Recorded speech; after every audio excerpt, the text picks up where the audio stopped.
Why can't I get rid of this now?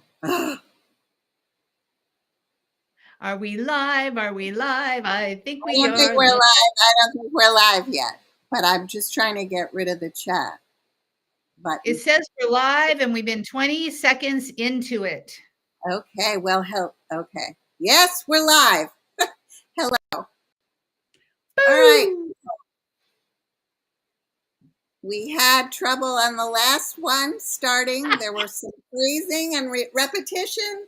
This one, we had trouble with sound. Hello, hello. I am Barbara Menino, and I am so excited to be here with Kathi Burns. Kathi is a pro organizer. She's a speaker about organization. She's written a book about organization, mentioned in mainstream magazines like Real Simple, and I believe some of the talk and morning shows. And she has so many incredible things to tell us, because who can live well without organization? Is that right, Kathi? Would you consider organization a key to success? I absolutely would. Of course, I'm a little bit biased about it, but yeah, I think if you're not organized, you don't have clarity. If you don't have clarity, you can't be on purpose. And if you're not on purpose, you're not going to make any change in the world at all. So I think it all comes back down to being organized and having systems put in place so you can actually live your purpose. So tell us about those systems, because as important as it is to be organized, it often seems like to do it right, to do it completely, that it's an overwhelming job. Are there many steps along the way so we feel milestones and success that propel us forward? Absolutely. And it's so funny that you say the word overwhelm, because that's the number one thing that my clients say is, I'm in overwhelm. I don't know where to start. And where you start is where you can. And I always say start with something very simple. When it comes to organizing 101, you can start with something as simple as your sock drawer. And this seems a little bit silly, but typically, yeah, typically we have socks in one place, typically. And typically we don't have emotional investment around our socks. I've had a couple clients who do because they're sock collectors, but generally we don't. So start where you can, and take, for instance, you go to the sock drawer. You say, okay, I'm going to have this many socks to fit in this amount of space. So it comes to the agreement with yourself about how many does one girl need or one guy need of this certain type of thing. Let's just say socks. We're going to keep going back to socks here because it's easy.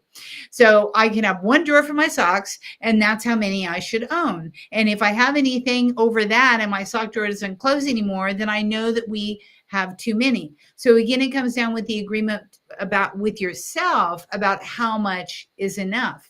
And everybody has different thresholds. Some people want two drawers for socks, one for color, one for white, right? Really, there's no judgment about how many, but the first thing is an agreement with how much you should have. Then you start weeding through that sock drawer. You get rid of the loosies, the single little socks who've lost their way, ones that have holes, ones that are stretched out, ones that don't work anymore, right? They don't even stay on your feet, or they don't fit, or they're too big, or whatever. You weed out all those that no longer serve you. And that's the point right there is, do you love it? Do you need it? Do you use it? Right? So if you don't love it, you don't need it, you don't use it, then you can get rid of it. And with socks, again, it's an easy thing. I don't wear those anymore. They don't even fit. I don't even like them. I don't even wear that color anymore. So on and so forth. And you weed it out. And that way, you've got your sock drawer organized. You shut the drawer. It shuts nicely. You're not fighting with it. And that's a small win. So that's just one simple thing that you can do, right? To have a So win. what I feel is interesting about that win, and I have a bag of socks that are mismatched, that have come out, just one of them out of the washer and dryer. I used to Yeah. shop at a men's store for my husband, and the guy there would say, there's something that happens in the dryer. They go someplace. I like the idea of getting rid of stuff. Yeah. So obviously socks with holes, but let's talk about paper. How do Mm. we know when it's time to get rid of tax returns, uh, treasured Christmas cards, thank you notes, things like that? How do we know when to let go? Because letting go can be very hard. Yes, letting go is a muscle, in my opinion. And for the majority of us, our muscles are atrophied. Our letting go muscle is atrophied. We're not used to using it. So once you learn how to let go, your muscle gets stronger and it gets easier and easier and easier to learn how to let go. Now you've asked multiple questions here. Now I'm a paper flow specialist, so I'm going bing, bing, bing, bing, bing. I have like 15 answers. When it comes to taxes, it's 3 to 7 years is what you need to keep your receipt. You only need to keep the pieces of paper that are on your tax return, the receipts that reflect what's on your tax return. If you're not a home-based proprietor and you're not writing off your utility bills, just get rid of the utility bill. In fact, don't even get it as paper anymore. You don't need it. It has nothing to do with Uncle Sam or whatever tax agency you're working with. So 3 to 7 years is the kicker for tax returns, and it's gray. So the system that I use, I keep everything for 10 years because it's an easy flip. So, as a paper flow strategist and expert, if you keep 10 years, you can keep 0 through 9. And that makes it an easy flip. You don't have to think about when you're going to get rid of your tax returns because 0 is 2020. When you come back to 0, it's 2030, you can get rid of it. So it errs on the side of conservancy by keeping 10 years, but it doesn't fall into that 3 or 7 year because it's not really clear to anybody that I've ever met what you keep for 3 and what you keep for 7. And that's Even accountants, really, bookkeepers. but that's one place where odd numbers don't work, actually, right? That Right. 10 is a nice dividing factor. Yeah. Um, Yeah. I It's just an like easy that. flip, 0 through 9. Now, when it comes to Christmas cards and whatnot and cards that people have given you, Memory is stuff. uh, yeah. So if it has like love James, just throw it out. If it has like a really nice thought on it that makes you smile and bubbly, you can keep a few of those, right? But you're not going to keep every card that you've ever received in your whole entire life, or you're going to be overflowing, right? Now, we are coming up upon the holidays, and this is what I'd love to tell each and every one of you. Okay. When you get Christmas cards, read them and put them aside in an envelope and ship them off to St. Jude's Ranch because the kiddos will recycle them and you'll be doing a really good thing to the world. So St. Jude's Ranch, you can Google it and find the address. They will take any old holiday card or even greeting card, anything, except for I think now they just posted, I don't think they're taking Hallmark. So if it's a Hallmark card, I don't think they're allowed to reuse it. But check St. Jude's Ranch, and that will give you a way to get rid of all those cards that you've been holding on to. You don't need the cards. If there's a really beautiful message in the card, then keep a few of them, right? Or if it's from, like my father passed. So I have a few cards from him that I will keep because he put really good messages on there and I'll always have them. But the ones he just signed Love Dad, I got rid of. It doesn't really mean anything, right? To me. So you have to again make it, it's all about a decision with yourself. A How much decision. is enough? How much is enough? I, Right? I like that you make a distinction in something like that. Things that have attachment probably are the hardest to get rid of. And I like the distinction that you made. Does it just say love dad or does it have a message? I have actually, mea culpa, have saved things from my mom because it says love mom and it's her handwriting. I've of course saved messages that where she's written me a beautiful thought. And to your point, they are the ones to keep for sure. Yeah. One Yeah. of the things I think of as I listen to you is the need to have a system. So the St. Jude piece that you gave, what a great idea. Um, Yeah. Something that you can do every year. So it's not you scratching your head figuring out what are you going to do next year, because you know that you have a system, you know you have it down pat. Yeah. Yeah. And I love it. It makes me feel really good. Whenever I box up all I hang my Christmas cards up that I get from everybody. And at the end, I just slide them all into an envelope. It's going right to St. Jude's. I know that it's going for a good cause. And then, they're I loved it. It felt good. They're out of my life, and I'm not going to have them cluttering up my space because it can grow. Oh, yes, it can grow, but Yeah. it's And very heartwarming. So you replace one kind of emotion, a positive emotion, with another, Ross, yeah, with another. absolutely. And when it comes to systems for business, you have to think about, the most basic thing: does your phone talk to your computer when it comes to your calendar and your contacts? Do things talk to each other? Do you have half-baked systems that one works on one end, but it doesn't work on the other end? I have clients all the time that they have their iPhone, but then they have their contacts in their computer, and none of them are in sync, nor are they categorized. So systems like that make your life very simple, once they're put into place. And then my clients say, well, it takes a lot of time to get organized. Well, yeah, it does take time to get organized. You have to take time to get organized, but it's a 4-to-1 or sometimes even a 10-to-1 reward. I guarantee you that every hour you spend getting organized, you're going to save 4 hours later. Absolutely, positively true. I've been doing this 19 years. It's true.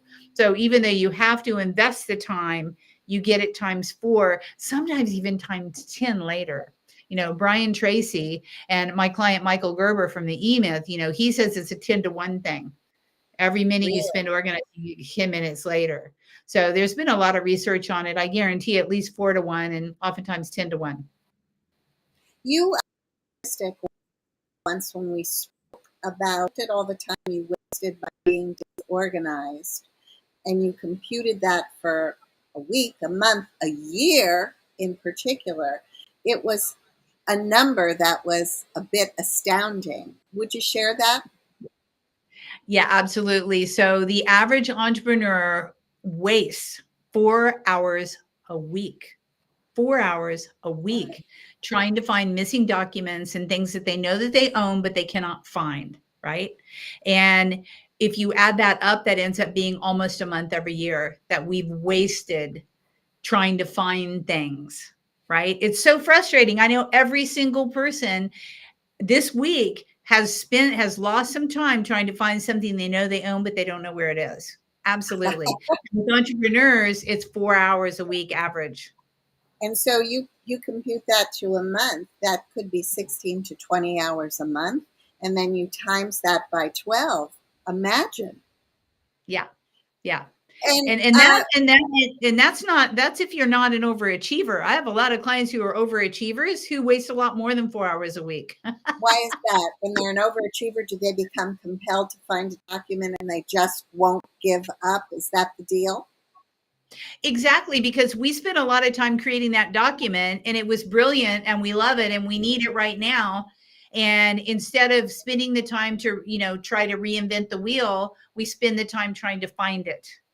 Now, is it on the hard drive? Was it on our phone? Was it in the notepad? Was it on a flash drive? Where was that daggone document? Was it in an email? I don't know. Where's that document? And we'll spend forever trying to trace it down. So again, having a system where you know where you're going to put the documents that are important and you're putting them all in one place in the same manner, that's a system, right?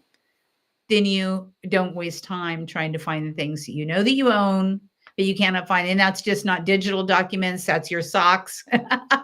That's those missing socks. That's the Christmas card. You bought 5 boxes of Christmas cards in clearance last year, and now you're getting ready to send them out. Where are they?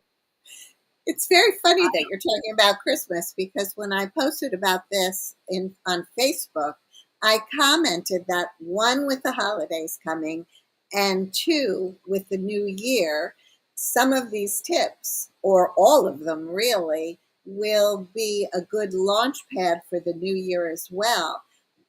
What Yeah. would you advise the listeners our listeners as they move from 2023 to 2024?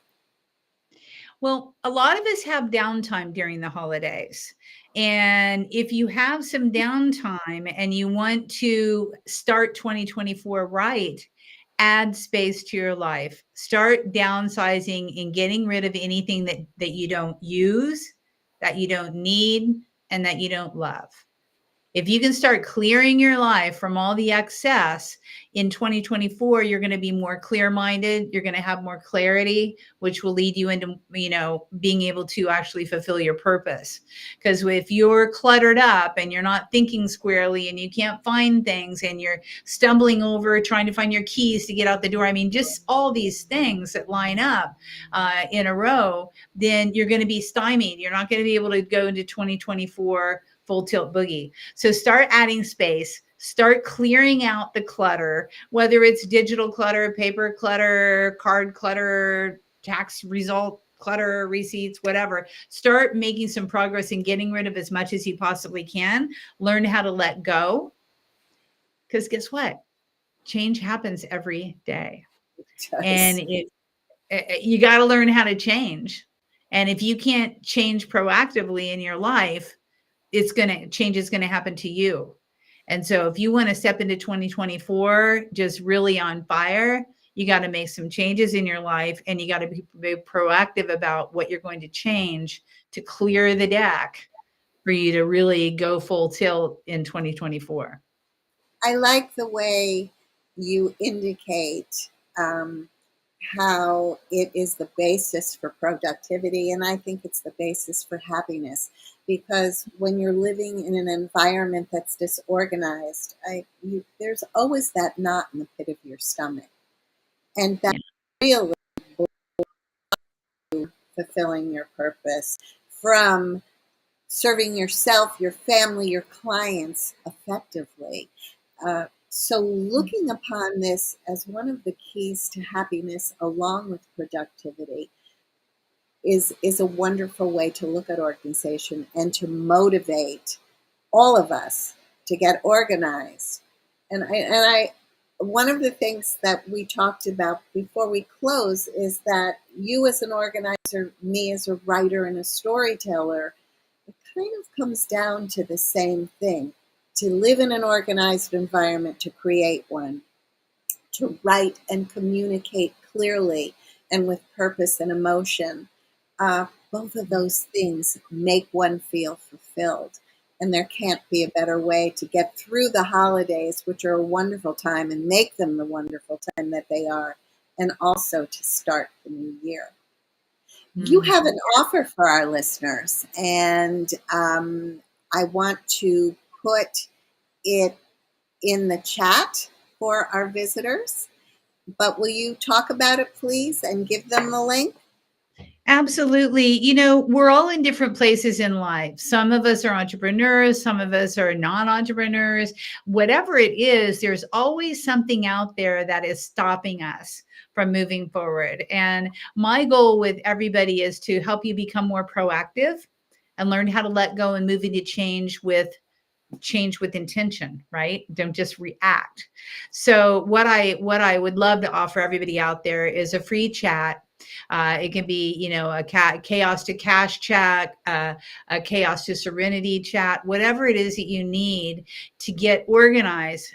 During that, it's a free session, and you go to chatwithkathi.com, and it's Kathi, chatwithkathi.com. Go to that, book a session, and I'm going to help you get clarity around the one thing that you can do right now to make your life better, to make you more clear-minded, to help you move forward into 2024 better. I will give you a tactic that your own personal tactic that you can use to get organized and to have more clarity and to be less stressed and less overwhelmed, quite honestly. I'll give you that one thing you do to release your overwhelm. I love it. I am in. She's great, isn't she? She amazes me every time I listen to her speak with her knowledge and how she can make everyday challenges, small and big, seem so manageable. And you're very calm about it. which is a very nice feature too. I am certain Yeah, that your clients feel that calm, and that begins to uh, their sense of overwhelm. Do you have absolutely. any concluding comments before we close? I just have to say something that was a tip, and you said that you have this bag of socks that have loosey-gooseys in them, right? I call them Yeah, lone soldiers. Well, I yeah. love that you did that. I absolutely love that you did that because I have all my clients do that. I'm like, if you find a lone sock, throw it in a bag.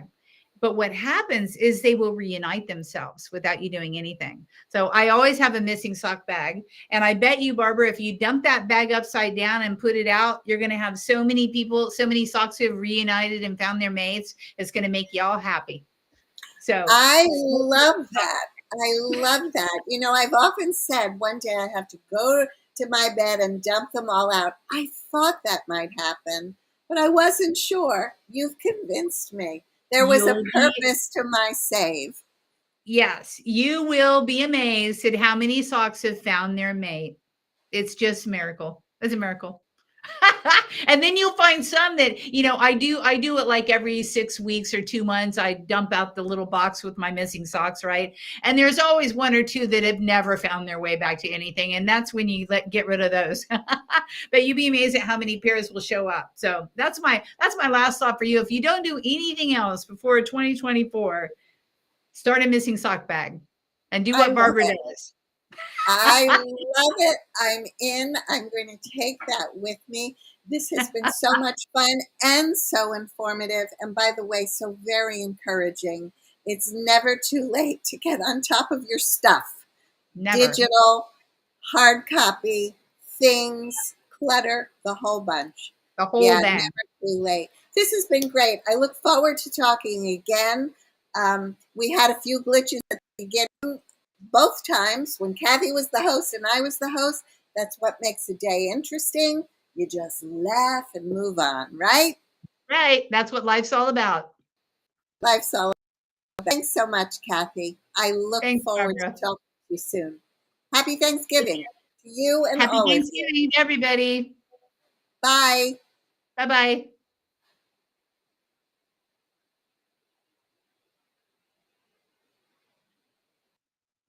Stop. End stream.